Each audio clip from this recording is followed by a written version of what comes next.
Today I'm going to give a little bit of help for anyone that's stuck coming up with a great backstory, and we're going to do it using backgrounds.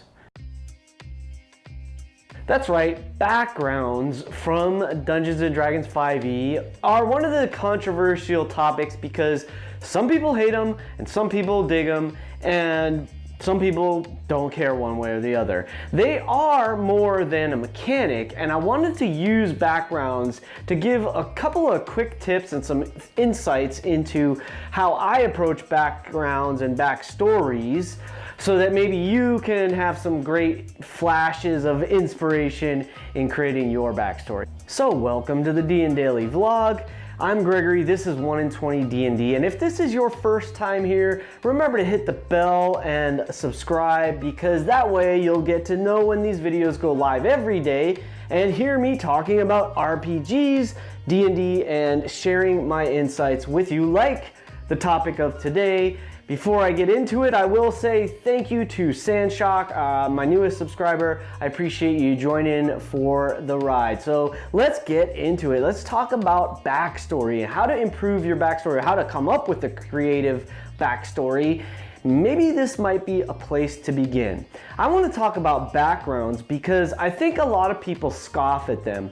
They are included in the player's handbook, and I think that they are a goldmine of inspiration. However, I don't think that it comes in the way that most people might use background. So I'm going to give a couple of examples to really drive home this idea that I've got working in my mind today and try to make this as clear as I possibly can. I'm going to summarize all this at the end after I've given you these examples. I'm going to preview that summary by saying it's all about doing a flip-flop. So stick around to see what I mean. I want to first give an example of sort of a lazy way to do a backstory and a background. So let's say you're going to play a rogue, right? Well, if you're going to play a rogue, you have to play a criminal, of course, right? I mean, you're a thief, so you got to be a criminal background, right? And of course, that is very lazy. Does it work? Yes. And if you have a good reason for it, by all means, go for it. What I'm simply suggesting is that there are certain backgrounds that are suggested in the player's handbook, and they work.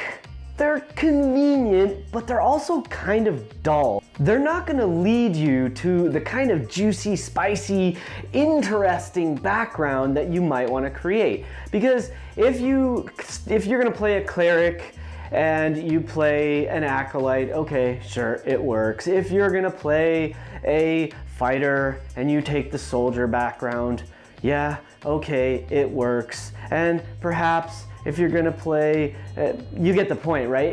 It's dull, it's boring, it's monotonous. How do we make it interesting and exciting? Here's what I like to do, and I'm gonna explain it first, and then I'm gonna give you one of my favorite examples. I like to look at this. Let's take two of the different backgrounds and look at them a little more closely. The first one is the criminal background. Okay, now obviously if you're making a rogue, okay, criminal's easy. And you could be playing any class and decide, ooh, I think my character had a shady background and they were a criminal. Maybe they worked for the Thieves Guild or something like this. That's fine. That actually can be really fun and interesting. And I don't mean to be patronizing or demeaning in any way. I'm trying to be silly to make a point. The point is this. There are some really fun ways that you could use criminal to make an interesting and unique background. Let's say, for example, that you want to play a wizard and you're not exactly sure which way to go, which background should you take, what makes the most sense. I don't want to play a noble, I don't want to play this or that. Well, maybe a criminal could make for an interesting and possibly challenging story.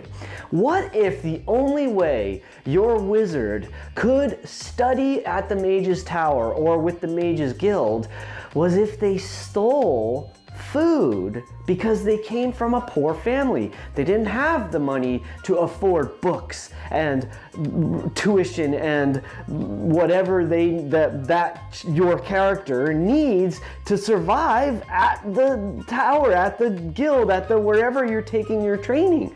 And you had to go to a life of crime in order to support yourself. You didn't have 30 gold pieces or 25 gold pieces to go out and get yourself a spell book. So you had to steal it.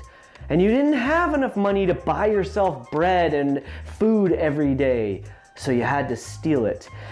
And lo and behold, one day you got caught. You were kicked out of the wizard's tower or the guild or whatever it was. You were labeled a criminal and sent off on your own. So what other recourse did you have but to become an adventurer? Now that's an interesting criminal background. Okay, let's look at another interesting way to use the criminal background. Again, using any old class you want. Literally, it could be any class. Pick any class you like, and let's decide that this character you're gonna make is actually a really good person. They're a law-abiding citizen, they do what's right, and they follow the rules because that's the way they were raised.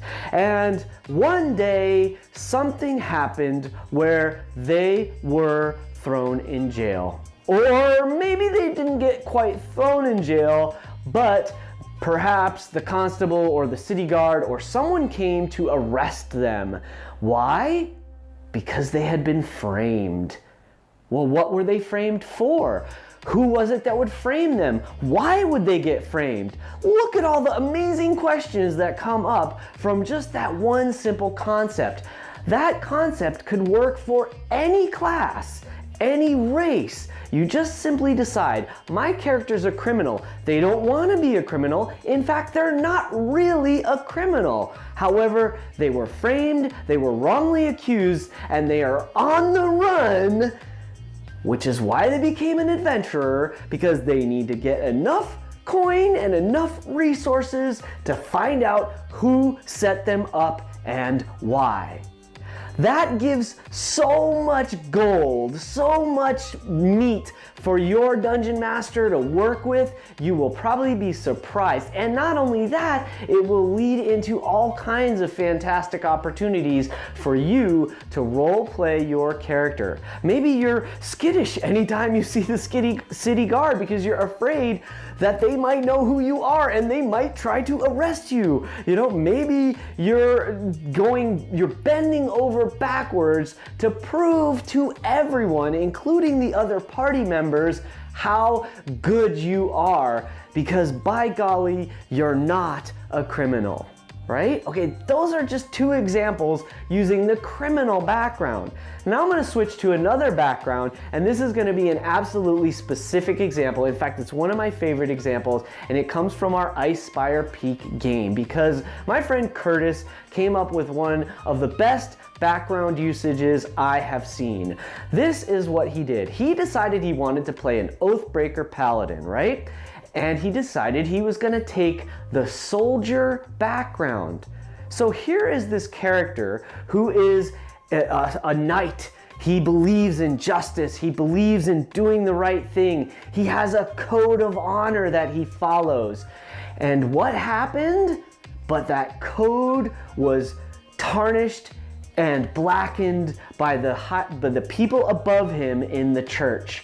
They let him down. He let himself down. His people, his battalion or his platoon or whatever it was, the men were killed. He blames himself, and now he has forsaken his vow as a member of the church or the knights or the order that he was a member of. He has forsaken that. He has seen that the world is not just. Maybe there is no justice in the universe or in the world, and because of that, it is leading him down a dark path. He no longer acts according to the code of the church. He is now acting according to his own code. He will not leave someone behind. He will not do something unless he thinks it's right. And that, in its own way, is what allowed him, in role-playing terms, in the story, to break his oath as a paladin and become what we used to call the anti-paladin, using the soldier background, which gave him a reason to break his paladin oath, to use that option and become an oathbreaker paladin. So the background of the soldier and what that meant and how he was let down and what happened when he let the order down, all of that combined to inform his decision or his path, let's say, onto the path of the Oathbreaker Paladin. That's brilliant. I love that. It's one of my favorite uses of the backgrounds for part of a backstory. So that's a couple of simple examples. This is the summary. This is how I want to summarize what I'm suggesting. What I'm suggesting is think in ways that are contrary to what is obvious. So the obvious choice for a cleric is maybe to take an acolyte position. But what if you decided to flip that over and you decided your barbarian was gonna be an acolyte? What would that look like? How strange would that be? And what if the town hero, flipped on its head, was actually kind of a bad guy? Maybe they are a rogue or a criminal in disguise, but everyone sees them as the town hero because of some other weird thing that happened that everybody believed. Maybe they were maybe again, it's a case of a setup. Maybe the actual hero didn't really get credit and your character stole the limelight and became the town hero, became that righteous person that everybody looked to and loved, even though that's not really the case. See, when you look at the backgrounds in these broader perspectives and these more interesting lights, then they start to get really flavorful, colorful, and interesting. If you just stick to the basic format, they work and they work well. That's why they were created that way. However, we can be more creative than that. I know you can be more creative than that, and that is my challenge to you. Tell me all about your favorite backstory, background combination, and I look forward to reading the comments on this video here. I'll see you tomorrow. Check out this video, and remember, it's your game. Play your way.